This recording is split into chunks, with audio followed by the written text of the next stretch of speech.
Queridos irmãos e irmãs, a igreja celebra hoje a cadeira de São Pedro, a cátedra de São Pedro, e o evangelho que nos é proposto é extraído de São Mateus, capítulo 16, versículos de 13 a 19.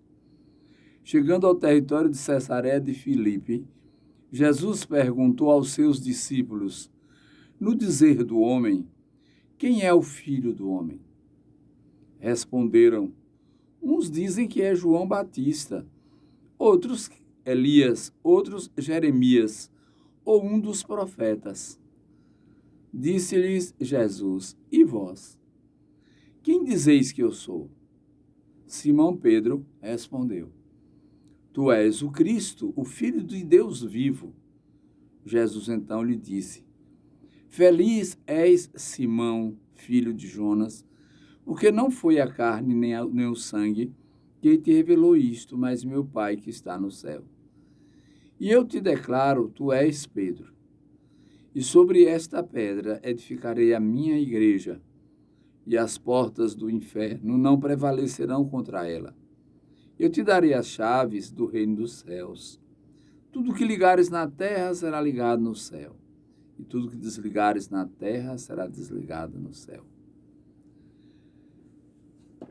Pois é, meus irmãos e irmãs, esta pergunta que é formulada aos discípulos naquele tempo ainda permanece válida até hoje.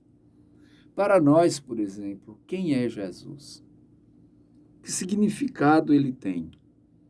Ele foi para o céu, está lá cuidando das coisas dele, e nós estamos aqui. Como é que nós entendemos Jesus?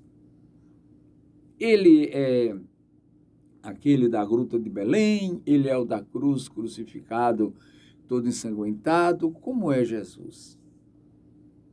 Compreendemos verdadeiramente a presença salvadora do Cristo de Deus na pessoa de Jesus, o Filho de Maria?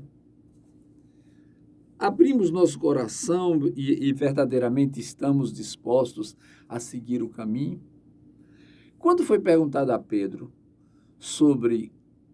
e aos discípulos sobre quem diziam, essa pergunta ela foi formulada e Jesus queria saber como aqueles homens que o seguiam compreendiam a sua presença salvadora. Pedro, adiante de todos, diz que ele é o Filho de Deus vivo. Tu és o Cristo, Filho de Deus vivo. Muito bem, Pedro, você disse isso porque meu Pai lhe revelou, então você é uma pessoa privilegiada. Esta afirmação sua é a base sobre a qual eu edificarei a minha igreja. A base da fé do cristão é Jesus Cristo, Filho de Deus. E é isto que a igreja nos assegura, ela nos afiança pela sua tradição, pelo tempo da sua história, pelas experiências da sua história, esta verdade, que Jesus é o Filho de Deus. A igreja atesta isso. E por isso as portas do mundo, as tramas diabólicas não inferiores, não vão atingir efetivamente a igreja de Cristo. Pode atingir a igreja dos homens, mas a igreja de Cristo não será atingida, porque é a igreja de Cristo. E necessariamente a Pedro foi dada uma autoridade naquele tempo de admitir ou excluir aqueles que ele avaliasse que estavam ali para seguir ou que estavam ali para bagunçar, para perseguir. E aí Jesus profetiza da sua morte. Ele fala da sua morte. Aliás, ele prevê para os discípulos a sua morte.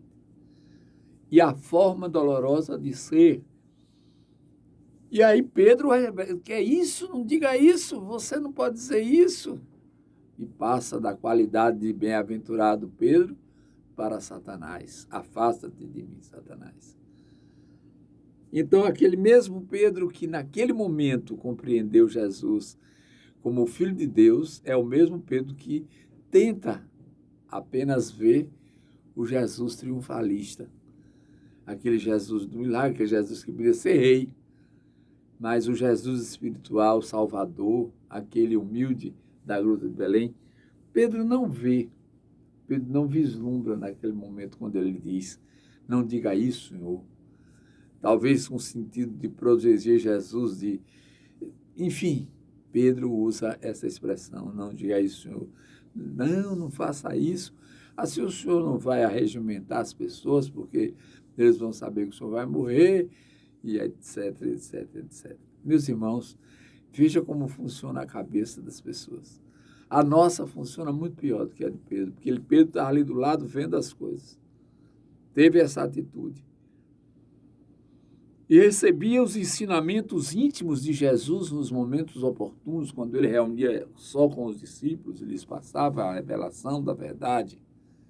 Mas ainda assim ele se adianta e diz um impropério que justifica o Senhor chamá-lo de Satanás. Afasta-te de mim, Satanás. Afasta-te de mim, Satanás, porque é a tentação de fazer o Jesus triunfalista apegado às riquezas do mundo e às glórias deste mundo. Coisa que nós buscamos, meus irmãos. Então, Jesus, o Cristo de Deus, ele é a cabeça da igreja. Ele é que governa efetivamente pelo Espírito Santo a igreja de Cristo e nos faz movimentar na igreja toda a nossa expertise de cristão realizando o nosso projeto. Então, a igreja caminha conduzida pelo seu pastor maior.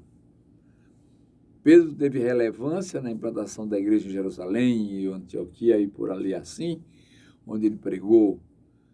Nunca foi, entretanto, maior do que os seus irmãos, porque continuou sendo Pedro, o pescador da Galileia, a quem Jesus também declarou uma predileção quando disse: apacenta os meus cordeiros, cuida das minhas ovelhas. Bom, meus irmãos, nós estamos no carnaval e muitos estão aí com a cabeça agitada, o coração agitado pelas festas momescas. É preciso ter cuidado, é preciso ter prudência para não se tornar vítima do carnaval. O carnaval é uma festa livre, onde tudo é permitido, onde tudo é permitido. Então, é uma festa permissivista. É preciso que nós não bebamos desta fonte. É preciso que nós não nos disponhamos a cometer os enganos que se cometem porque é carnaval. Sejamos retraídos, sejamos escrupulosos e sejamos medrosos diante do carnaval. Nossa casa, o reduto, nossa família é o lugar melhor para se passar o carnaval. Olhando as coisas acontecerem, mas estando longe delas. Então, peçamos a Deus nosso Senhor que nos oriente para que nós possamos ser perseverantes na fé, possamos dizer o que Pedro disse: tu és o Cristo, Filho de Deus, pois a revelação veio do alto, e que nós sejamos também revelados nesta condição para sermos pregoeiros da vida eterna. Deus nos abençoe a todos nesta manhã, em nome do Pai, do Filho e do Espírito Santo. Amém. Vamos em paz.